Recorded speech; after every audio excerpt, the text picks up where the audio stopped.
The message arrived on a Tuesday morning, transmitted through quantum channels that spanned half the galaxy. Admiral Sarah Chen stood in the communications center of Earth Defense Command, watching the holographic seal of the Galactic Council rotate slowly in the air. The symbol was ancient, carved from traditions older than human civilization. 847 species had signed their names to that seal over the past 3,000 years. Now, for the first time in Council history, that seal carried a summons. Emergency session. Ambassador Marcus Webb read from the official document, his weathered face creased with concern. All human representatives are required to appear before the full assembly within 30 standard days. He paused, his finger tracing the formal script. The charges are listed as excessive aggression and violation of civilized warfare protocols. Chen felt her jaw tighten. Humans had been members of the Galactic Council for only 5 years, ever since first contact with the Valdorian trade ships. In that short time, they had fought exactly 2 conflicts. Both had ended in human victory. Both had been decisive. "What protocols?" she asked. "Nobody ever gave us any protocols." Webb shook his head slowly. "That appears to be part of the problem. The first conflict had been with the Zelathi pirates. These weren't desperate criminals, stealing food for their families. The Zelathi were an organized fleet of raiders who had been attacking merchant ships for over 2 centuries. The Council's response had always been the same. Send a few warships to patrol the trade routes, engage in limited skirmishes, and accept that piracy was simply a cost of doing business in space. The humans had taken a different approach. When Zelathi raiders attacked a human cargo ship, Admiral Chen had mobilized the entire Third Fleet. They didn't patrol trade routes. They hunted down every Zelathi base, disabled their ships, and captured their leaders. The war lasted 6 weeks. The second conflict had been more serious. The Korthak hegemony had claimed ownership of 3 human colonies, declaring that the systems belonged to them by right of ancient conquest. According to Council records, the Korthak had filed a territorial claim over those systems nearly 400 years ago, then done absolutely nothing about it. The Council's suggested response was to enter into negotiations. These negotiations, they explained, would likely take several decades to resolve. In the meantime, the human colonies could pay tribute to the Korthak as a gesture of good faith. The humans had a different idea. Admiral Chen's forces had surrounded the Korthak fleet, demanded their immediate withdrawal. And when the Korthak refused, disabled every ship in their armada within 48 hours. The Korthak had surrendered unconditionally rather than lose their entire navy. Both conflicts had shocked the galactic community, not because the humans had won, but because they had won so quickly and so completely. Elder Thexara of the Valdorian Empire will be presiding. Webb continued reading. She specifically requested that all human military commanders attend in person. Chen knew about Thexara. The Valdorians were one of the oldest species in the Council, and Thexara had held her position for over 3 centuries. The Valdorian Empire controlled 47 star systems and had been involved in 17 major conflicts during the past millennium. They had won exactly 3 of them. According to galactic standards, this made them highly successful. "Admiral," Webb said carefully, "I've been reviewing the historical records of Council warfare. I think we may have misunderstood how things work out here." He activated a holographic display showing the last major conflict between the Valdorians and the Nixari Federation. The war had lasted 83 years. Battle reports showed endless cycles of attack and counterattack, with neither side ever pressing their advantages. Casualties numbered in the hundreds of millions, but the vast majority were civilians caught in prolonged sieges and occupation zones. "Look at this." Webb pointed to a tactical analysis. The Valdorian fleet had the Nexari capital world surrounded for 6 months. They had complete orbital supremacy. Instead of forcing a surrender, they negotiated a partial withdrawal in exchange for mining rights to 3 outer colonies. Chen studied the data with growing disbelief. They could have ended the war, Why didn't they? Because that would have been uncivilized, Webb said quietly. I've been talking to other ambassadors. Apparently, there's an entire code of conduct for galactic warfare. Wars are supposed to be limited affairs. You fight until both sides have demonstrated their courage and resolve. Then you negotiate a settlement that allows everyone to save face. And if the enemy won't surrender, then you keep fighting at a low level until they change their minds, sometimes for centuries. Chen walked to the viewport and stared out at the blue marble of Earth spinning slowly below them. Humanity had crawled out of caves and built starships in just a few thousand years. They had done it by solving problems, not by managing them indefinitely. How many species are on this council? She asked. 847, Webb replied. And how many of them have actually won a war in the past century? Webb consulted his files. By our definition of victory? 12. And most of those were against species that weren't council members. The pieces were starting to fit together. The Galactic Council wasn't a government of species who had mastered warfare. It was a club for species who had agreed to fight wars without actually trying to win them. And now humanity was being called to account for the crime of being too effective. 3 weeks later, Admiral Chen and Ambassador Webb boarded the diplomatic cruiser Endeavour for the journey to Concordia Prime. The massive ring station served as the Council's headquarters, a structure so vast it had its own weather systems. It had been built to impress, and it succeeded. As their ship approached the docking bay, Chen looked out at the hundreds of other vessels already moored to the station. Each one represented a different species, a different culture, a different way of thinking about the universe. Soon, she would stand before all of them and answer for humanity's sins. She found herself looking forward to it. The council chambers were designed to make visitors feel small. The vast amphitheater stretched upward for nearly a kilometer, its walls lined with thousands of seats arranged in perfect circles. Each seat represented a species, a civilization, a voice in the galactic community. The air itself seemed heavy with the weight of history and tradition. Admiral Chen and Ambassador Webb entered through the main doors, their footsteps echoing in the enormous space. Around them, beings of every imaginable shape and size filled the seats. Some were humanoid, others were crystalline structures that communicated through light patterns. A few existed as energy clouds contained within specially designed force fields. At the center of it all, on a raised platform that seemed to float in midair, sat Elder Thexara of the Valdorian Empire. She was tall and elegant, her skin a pale blue that shifted color with her emotions. Her species aged slowly, and at over 400 years old, she commanded respect throughout the galaxy. The emergency session is now in order, Thexara announced, her voice amplified to reach every corner of the chamber. We are here to address the unprecedented actions of the species known as humanity. -Gram. Webb had warned Chen that this would not be a trial in any human sense. There would be no defense attorney, no jury of peers, no presumption of innocence. This was a formal scolding by the galactic community, designed to put the newcomers in their proper place. The charges are serious, Thexara continued. Excessive aggression in military operations, failure to follow established protocols of civilized warfare. Thexara, and most troubling of all, the complete disregard for the cultural norms that have maintained galactic peace for over 3 millennia. A three-dimensional display materialized above the platform, showing footage from the Zalathi conflict. Chen watched herself on screen, standing on the bridge of the flagship Defiance, as human marines boarded a disabled pirate vessel. Observe the brutal efficiency, Thexara said with disgust. Human forces show no regard for the traditional protocols of engagement. They board enemy vessels while they are still operational. They fight in close quarters with projectile weapons.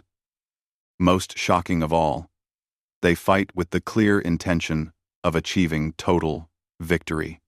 Murmurs of disapproval rippled through the assembly. Chen noticed that many species were making gestures that seemed to indicate agreement with the Elder's assessment. The display shifted to show the final battle with the Zalathi. Human ships had surrounded the pirate fleet, cutting off all escape routes.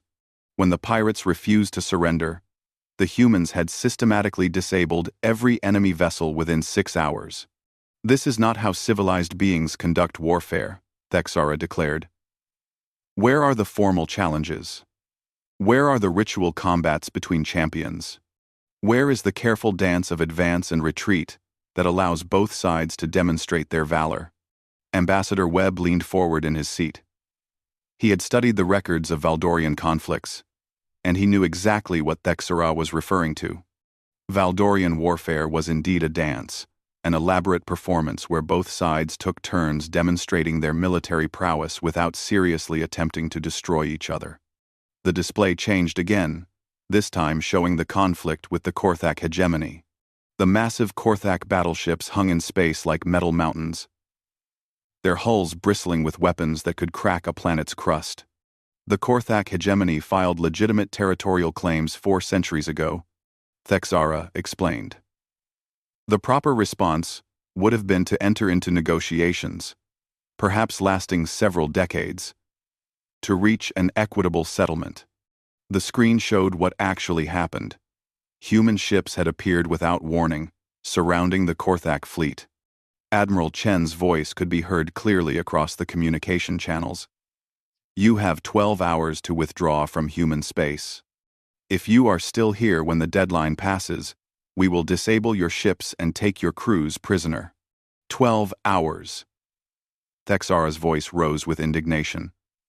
Proper territorial negotiations require years of careful diplomacy. The humans gave them 12 hours. Chen had given them 12 hours because that was how long it would take for Korthak reinforcements to arrive. Every hour of delay meant more enemy ships to deal with, more risk to human colonists, and a higher chance that the conflict would spread to other systems. The Korthak had chosen to fight rather than withdraw. The battle lasted 37 minutes. "Observe the savagery," Thexara continued as the display showed human ships ramming damaged Korthak vessels. Human commanders deliberately sacrifice their own ships to disable the enemy. This is not courage. This is madness. Civilized warfare requires that both sides preserve their military assets for future conflicts. The Elder gestured toward a section of seats occupied by the Korthak delegation. Their leader, a massive creature covered in thick armor plating, stood slowly. "The humans fight like wild animals," the Korthak representative said, his voice a low rumble that seemed to shake the chamber. "They show no mercy, no honor, no understanding of proper military conduct." Other voices joined in. The Nexari Federation complained that human tactics were unnecessarily decisive. The Crystalline Collective argued that human warfare was aesthetically offensive. Even species that had never fought a war, in their existence, stood up to criticize humanity's aggressive approach to conflict resolution. As Chen listened to speaker after speaker, a pattern began to emerge. These species hadn't just developed elaborate rules for warfare. They had turned war itself into a cultural institution. Wars were expected to last for decades or centuries. They were opportunities for young officers to prove themselves, for engineers to test new technologies, for poets to write epic songs about heroic battles. The idea that war might actually end with one side completely defeating the other was not just foreign to them. It was deeply offensive. "The Galactic Council has maintained peace for 3,000 years, Thexara said, as the complaints finally died down. "We have achieved this through careful balance, mutual respect, and the understanding that conflicts must be resolved through patience and wisdom, not through brute force." She turned her attention directly to the human delegation. "Species of humanity, you have been members of our community for 5 years. In that time, you have fought 2 wars and achieved 2 decisive victories. This cannot continue." Chen felt her temper rising. Around her, Hundreds of species were nodding in agreement with the Elder's words. These were civilizations that had mastered interstellar travel, that had unlocked the secrets of quantum communication, that had built wonders spanning entire solar systems. And they were upset because humans were too good at winning wars. The Elder raised her hand for silence. The Council will now hear the human response to these charges. Ambassador Webb stood slowly, straightening his formal diplomatic uniform. The chamber fell silent, as nearly 1,000 beings turned their attention toward the small human delegation.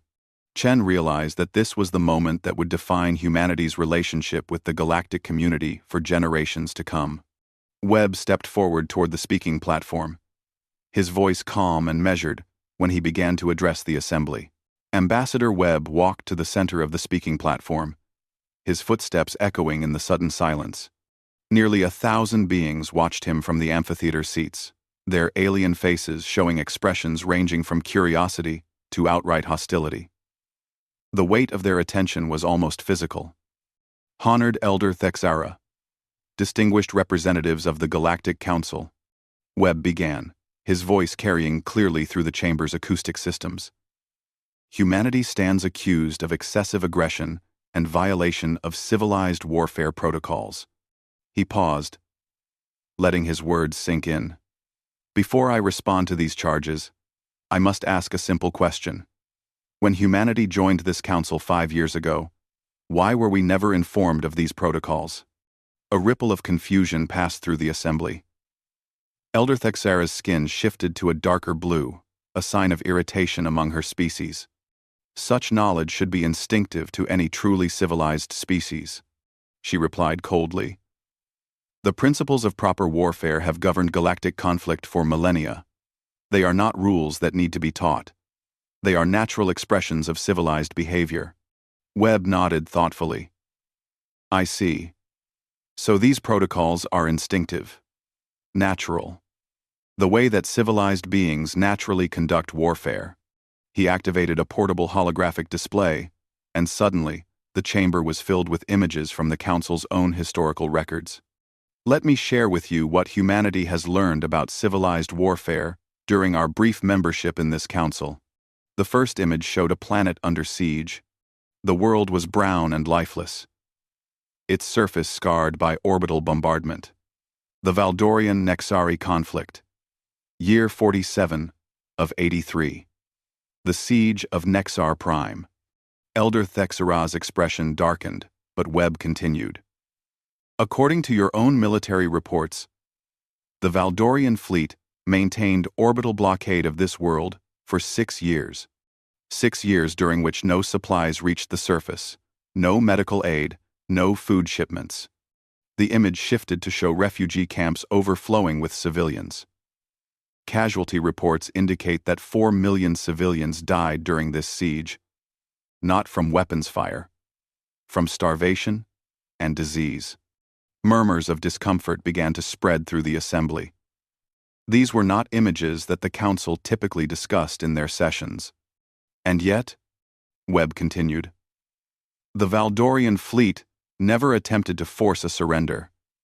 They maintained what their tactical reports call civilized pressure for 6 years, while millions of innocents died. That is not relevant to these proceedings, Thexara said sharply. The Nexari-Valdorian conflict was conducted according to proper protocols. Both sides demonstrated courage and honor. Did they? Webb asked. He gestured to Admiral Chen, who stood and walked to join him at the platform. Admiral Chen commanded our forces in both conflicts you've criticized, Webb said. Perhaps she can explain the difference between civilized warfare and effective warfare. Chen stepped forward, her military bearing evident in every movement. Unlike the elaborate robes and ceremonial attire worn by most council representatives, she wore a simple uniform with minimal decorations. The Zalathi pirates had been raiding merchant vessels for over 2 centuries, she said without preamble. According to council records, the average response to pirate attacks was to send patrol ships to chase them away temporarily. The pirates would retreat, wait a few months, then resume their attacks. She activated her own display, showing shipping routes crisscrossed with attack markers. In 200 years of civilized anti-piracy operations, the Council never actually solved the problem. You managed it. You treated piracy as a permanent feature of galactic commerce, rather than a problem to be eliminated. Pirates serve a useful function in galactic society, interrupted a representative from the hegemony of merchant worlds. They provide opportunities for young naval officers to gain combat experience without the risks of major warfare. Chen stared at the speaker in disbelief. You kept pirates around as a training exercise? It is traditional, Thexara said firmly. Certain criminal elements have always existed at the fringes of civilization. Complete elimination of such groups would rob future generations of valuable learning opportunities. Those learning opportunities cost the lives of every civilian killed in pirate raids, Chen replied. When the Zealothi attacked human shipping, we didn't see a training opportunity. We saw a problem that needed to be solved permanently. The display shifted to show the final assault on the main Zealothi base. Human Marines moved through the asteroid facility with ruthless efficiency, stunning pirates and securing their weapons. We didn't kill them all, Chen pointed out. We captured them, dismantled their organization, and turned their leaders over to the appropriate authorities. The piracy problem in that sector has been eliminated. For now, Thexara said dismissively. New pirate groups will emerge. They always do. Not if you actually prosecute the ones you capture instead of treating them as a permanent nuisance, Chen replied. The chamber erupted in angry voices. Several species accused the humans of being naive about the complexities of galactic politics. Others argued that complete military victories destabilized the careful balance of power that kept the peace. Webb raised his voice above the chaos. You call your warfare civilized because it follows ancient traditions, but let me show you what your civilized wars actually accomplish. The display changed to show a comprehensive analysis of Council conflicts over the past millennium. Graphs and charts filled the air, showing casualty figures, economic costs, and duration of conflicts. In the past 1,000 years, the Council has been involved in 47 major conflicts, Webb announced. The average duration was 61 years. The average civilian casualty count was 43 million per conflict. Total deaths from Council warfare in the past millennium exceed 2 billion beings. The chamber fell silent as the numbers sank in. Now let me show you the results of human barbaric warfare, Webb continued. The display shifted to show the two human conflicts. Total duration of both wars combined, 6 weeks. Total military casualties, 12,000. Total civilian casualties, 0. That proves nothing, Thexara said. But her voice lacked its earlier conviction. You have fought only minor conflicts against inferior opponents. Have we? Admiral Chen asked. The Korthak fleet that we defeated included 17 heavy cruisers and 4 dreadnought-class battleships. According to your own tactical assessments, that force was capable of conquering a dozen star systems. She gestured to the Korthak representative, who had remained silent throughout the exchange. We gave them 12 hours to withdraw from human space. When they refused, we disabled their entire fleet in 37 minutes, without destroying a single ship or killing a single crew member. Impossible, declared a voice from the Stellar Federation delegation. No force could defeat a Korthak battle fleet that quickly, without massive losses. You're right, Chen agreed. No force using civilized warfare tactics could achieve that result. But we weren't trying to demonstrate our honor or provide training opportunities for our officers. We were trying to end the conflict as quickly and decisively as possible. The display showed the tactical recording of the battle. Human ships moved in coordinated formations, targeting specific systems on the Korthak vessels. Instead of the stately exchanges of fire typical of Council warfare, the engagement resembled a surgical operation.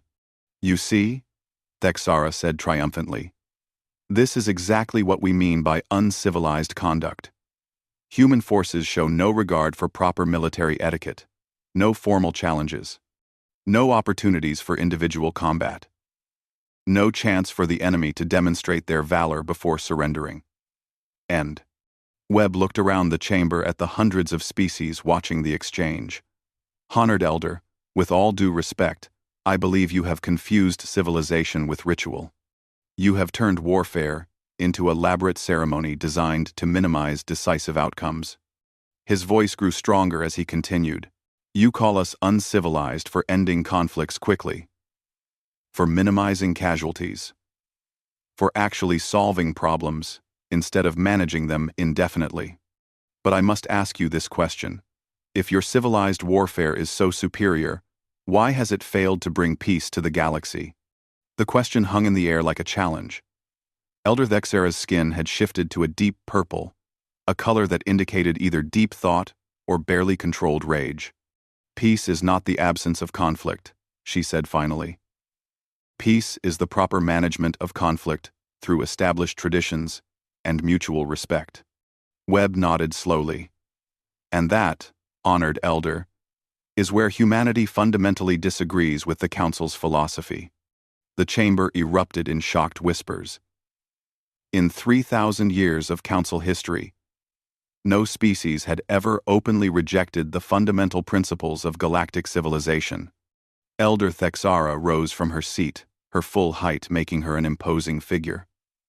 Are you saying that humanity refuses to abide by the established norms of civilized warfare? Webb looked at Admiral Chen, who gave him a slight nod. The moment of truth had arrived. No, honored Elder, Webb said clearly. We are saying that we reject the premise that your warfare is civilized at all. The words struck the chamber like a physical blow. 847 species sat in stunned silence as the full meaning of Ambassador Webb's statement sank in. Nobody had ever challenged the fundamental principles of Council civilization. Not in 3,000 years. Elder Thexara's skin had turned a deep, angry purple. Her voice shook with barely controlled rage when she finally spoke. You dare to question 3 millennia of galactic civilization? You savage barbarians who understand nothing but violence? Webb remained calm in the face of her fury. We understand violence very well, Elder Thexara. That's precisely why we try to end it, as quickly as possible. Your species has been among the stars for less than a century, Thexara snapped. We have been building civilizations since before your ancestors learned to use fire. You have no right to judge us. Admiral Chen stepped forward, her military bearing a stark contrast to the ornate ceremonial dress of the Council representatives. Age doesn't make something right, Elder. It just makes it old. The chamber erupted in outraged voices. Representatives of dozens of species rose from their seats, shouting denunciations of human arrogance. The translator system struggled to keep up with the chaos of overlapping languages and dialects. Through it all, Webb stood calmly at the center of the platform, waiting for the storm to pass. When the noise finally died down, he activated his holographic display one more time. You want to know what we think of your civilized warfare? He asked. Let me show you. The display filled with images from Council conflicts spanning the past millennium. Siege lines that had remained static for decades.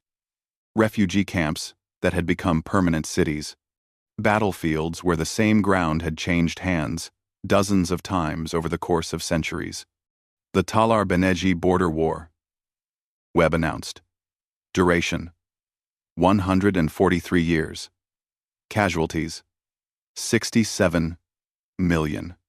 Outcome: both sides agreed to maintain the status quo after spending over a century fighting for the right to rule empty space. The Great Crystal Crusade: 89 years of conflict over mining rights to asteroids that were completely depleted before the war ended. The Hegemony Succession Crisis: 212 years of fighting to determine who would rule a dynasty that collapsed from the economic strain of the war itself. With each example, Webb's voice grew harder. You call this civilization? You have turned warfare into entertainment. You fight wars not to achieve objectives, but to demonstrate that you're capable of fighting. You treat the deaths of billions as acceptable losses in your elaborate games of honor and tradition. Elder Thexara slammed her fist on her chair's armrest. Those conflicts were resolved according to proper protocols. Both sides had opportunities to demonstrate their courage and achieve glory. Glory?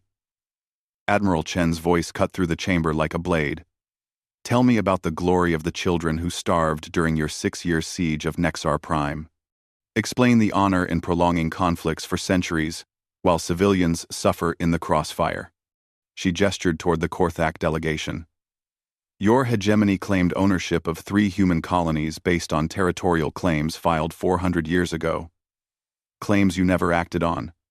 Claims you never enforced. You only decided those worlds were important to you after humans had spent decades building cities and raising families there. The massive Korthak representative stood slowly. Those worlds belong to us by right of ancient conquest. He rumbled. Ancient conquest of what? Chen demanded. Those systems were uninhabited when we found them. Your conquest consisted of filing paperwork with the Council and then doing absolutely nothing for 4 centuries. Proper territorial claims require patience, Thexara interjected. The Korthak were following established procedures for asserting sovereignty over frontier systems. Webb laughed, and the sound was bitter. Patience. You call it patience to file a claim on empty space, and then wait 400 years to do anything about it. But when we actually settle and develop those worlds, when we build homes and schools and hospitals, suddenly, we're the aggressors for refusing to hand everything over. He turned to address the entire assembly. Do you want to know what humanity learned about the Council during our 5 years of membership? We learned that you have confused procedure with justice. You have replaced decisive action with endless deliberation. You have created a system where the only unforgivable crime is actually solving problems. The chamber had grown quiet again. But it was a different kind of silence. Several species were exchanging uncertain glances. The human words were striking uncomfortably close to truths that many council members had privately acknowledged but never voiced. The council has maintained peace for 3,000 years, Thexara said, but her voice lacked its earlier certainty. Have you? Webb challenged. Or have you simply institutionalized conflict to the point where nobody expects wars to actually end? You haven't maintained peace, Elder. You've maintained a permanent state of managed warfare. Elder Thexara rose to her full height, her purple skin now shifting toward a dangerous red. Enough. You will not stand in this sacred chamber and insult millennia of civilized progress. Civilized progress? Admiral Chen stepped forward until she was directly in front of the Elder's platform. Your civilized progress has given us a galaxy where wars last for centuries, where entire generations are born and die in refugee camps, where pirates are allowed to operate freely because they provide training opportunities for naval officers. You want to know what's really uncivilized? Chen continued, her voice rising. It's treating the deaths of millions as an acceptable price for maintaining your precious traditions. It's allowing suffering to continue indefinitely because ending it quickly would violate your sense of proper procedure. The Elder's skin had turned a deep crimson. You savage barbarians understand nothing of civilization. You know only how to kill and destroy. We know how to end wars, Chen replied coldly. That seems to be something your civilization has forgotten how to do. Thexara stood trembling with rage. You will submit to council authority. You will accept limitations on your military expansion. You will learn to conduct warfare according to civilized standards. The words hung in the air like a sentence of execution. Around the chamber, hundreds of species watched the confrontation with fascination and horror. Never before had the council's authority been challenged so directly. Ambassador Webb looked up at Elder Thexara, his expression sad but resolute. No, Elder, we won't. What did you say? Thexara's voice was barely above a whisper.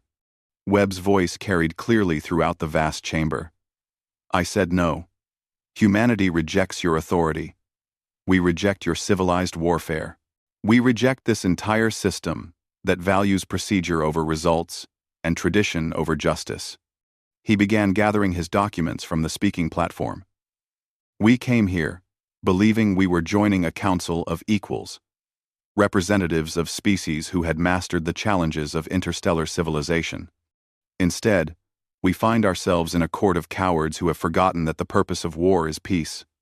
Admiral Chen joined him, her expression grim but determined. When the next threat comes to your borders, and it will come, don't call us. We'll be busy protecting our own people, using methods you consider uncivilized. Elder Thexara's voice rose to a shriek. You cannot leave. No species has ever withdrawn from the Council. It is unprecedented. Webb paused at the edge of the platform and looked back at her. Elder Thexara, in the 5 years since humanity joined this council, we have learned many things about galactic civilization, but the most important thing we've learned is that sometimes being uncivilized is the only civilized choice. He turned toward the exit, Admiral Chen at his side. Earth formally withdraws from the Galactic Council. Effective immediately. We hereby renounce all treaties, agreements, and protocols that bind us to this organization. The human delegation began walking toward the massive doors of the chamber. Around them, the greatest gathering of civilized species in the galaxy watched in stunned horror. Behind them, Elder Thexara screamed orders for security forces to stop them, but no one moved. In 3,000 years of council history, nothing like this had ever happened. There were no procedures for forcibly detaining a species that chose to leave. As the humans reached the doors, Webb turned for one final statement. His voice carried clearly across the silent chamber. When you finally realize that your civilized warfare has left you defenseless against real threats, remember this moment. Remember that you chose procedure over protection, tradition over truth. The doors closed behind them with a sound like thunder. For the first time in 3 millennia, the Galactic Council sat in absolute silence, watching the empty space where humanity had stood and wondering what terrible mistake they had just made. 6 months after humanity's dramatic exit from the Galactic Council, the first warning signals came from the Outer Rim territories. Deep space monitoring stations detected massive energy signatures moving through the void between galaxies. The signals were artificial, mechanical, and utterly alien. Elder Thexara stood in the Council's emergency command center, watching the incoming data with growing dread. The energy patterns matched ancient records that she had hoped never to see again. Are you certain of these readings? She asked the Crystalline Collective's representative, whose species served as the Council's primary sensor specialists. The being's crystalline structure flickered with nervous light patterns. Confirmed, Elder. The signatures match historical archives from the last devourer incursion, 3,000 years ago. The devourers. Even the name was enough to send chills through every species that remembered the ancient stories. They were not organic beings, driven by hunger or ambition. They were artificial intelligences, machines built for a single purpose: to consume all organic life and convert it into raw materials for their endless expansion. The last time they had appeared, they had devoured 17 star systems before disappearing back into the void between galaxies. The Council had assumed they were gone forever. But the ancient archives contained warnings that they would return when their rebuilding cycle was complete. That cycle, apparently, had just ended. How long until they reach Council space?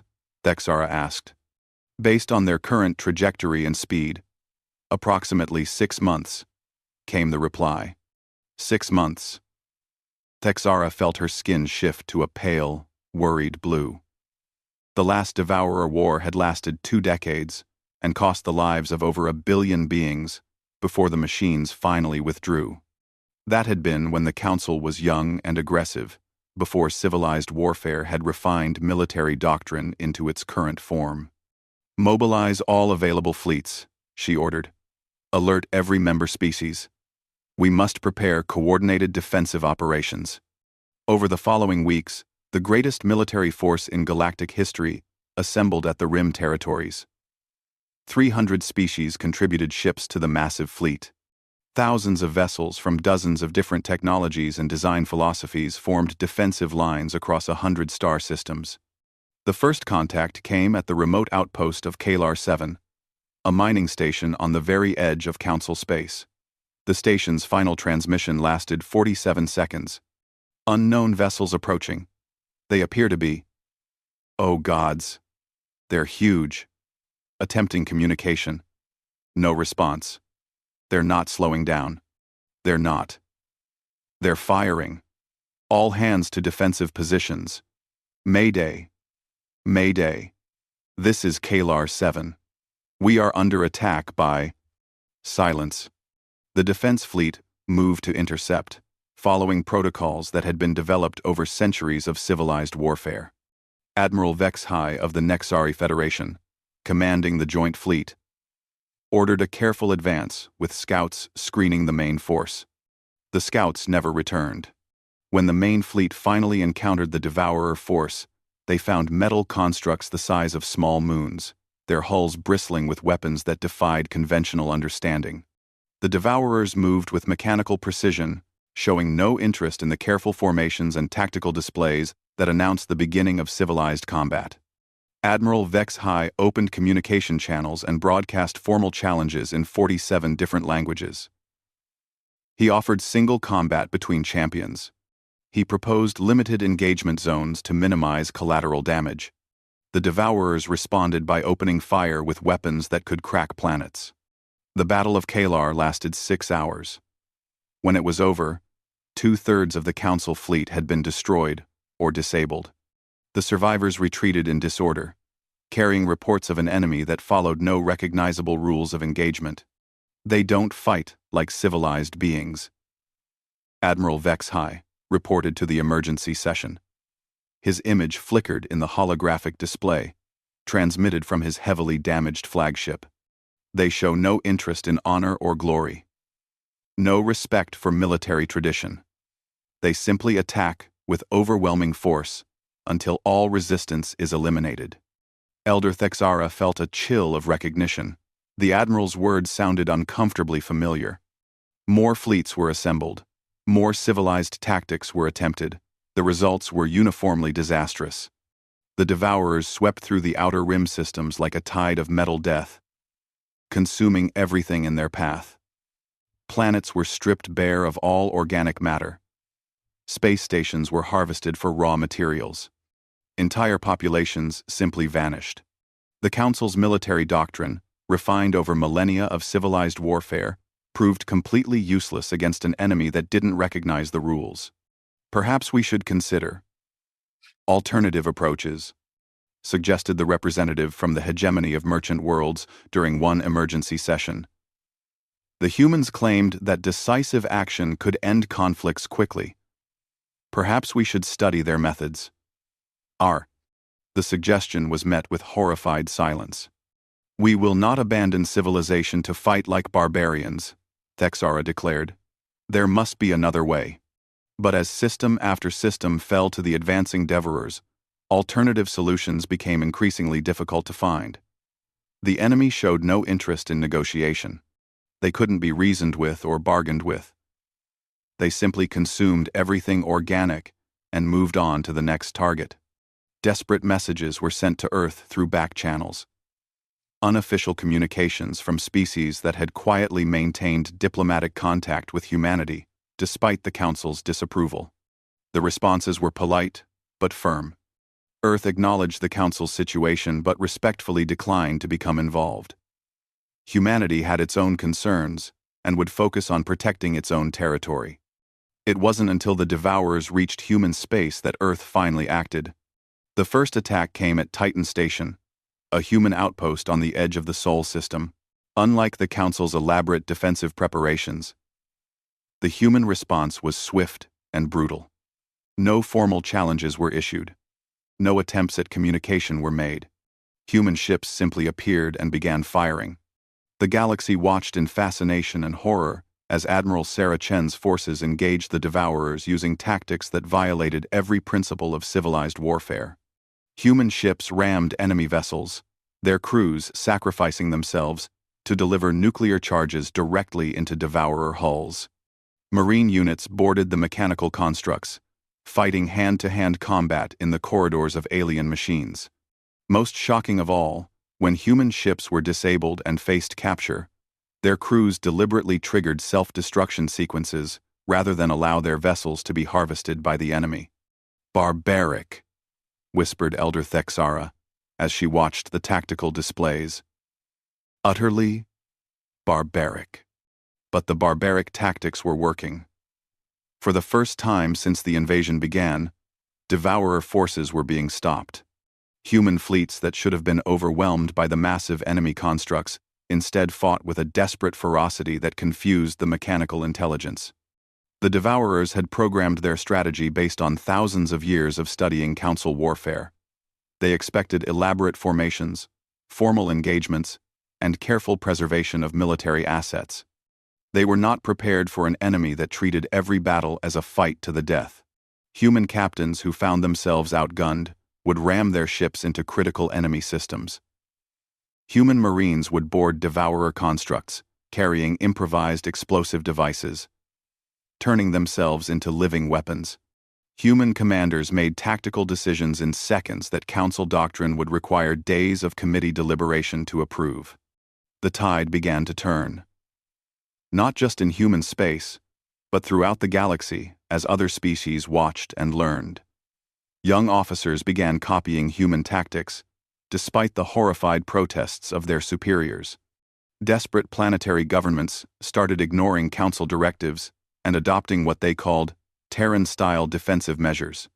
The war that the council's civilized fleets had been losing for months was suddenly winnable again. The final battle took place at the Nexus Point, the ancient hyperspace junction that connected the galaxy's major trade routes. If the devourers captured it, they would have access to every inhabited system in council space. Admiral Chen led a combined force of human ships and rebel council vessels that had abandoned civilized warfare doctrine. The battle was everything that 3,000 years of military tradition said it shouldn't be. Brutal, decisive, and utterly without mercy. When it was over, the Devourer invasion force had been completely destroyed. Not defeated or driven back, but eliminated entirely. The ancient threat that had terrorized the galaxy was gone. In the aftermath, as the scattered council fleets regrouped and began the long task of rebuilding, Elder Thexara found herself standing once again in the great chamber where humanity had renounced their membership 6 months earlier. Around her, representatives of dozens of species debated the lessons of the war. Some argued for military reforms. Others insisted on maintaining traditional doctrine. A few brave voices suggested that perhaps the council should reconsider its relationship with humanity. But Elder Thexara wasn't listening to the debates. She was staring at the empty space where Ambassador Webb had stood when he delivered his final statement to the assembly. The galaxy had been saved by the very barbarism she had condemned. The uncivilized warfare she had rejected had proven more effective than 3 millennia of refined military tradition. For the first time in her 400-year life, Elder Thexara began to wonder if humanity had been right all along. The thought terrified her almost as much as the Devourers had.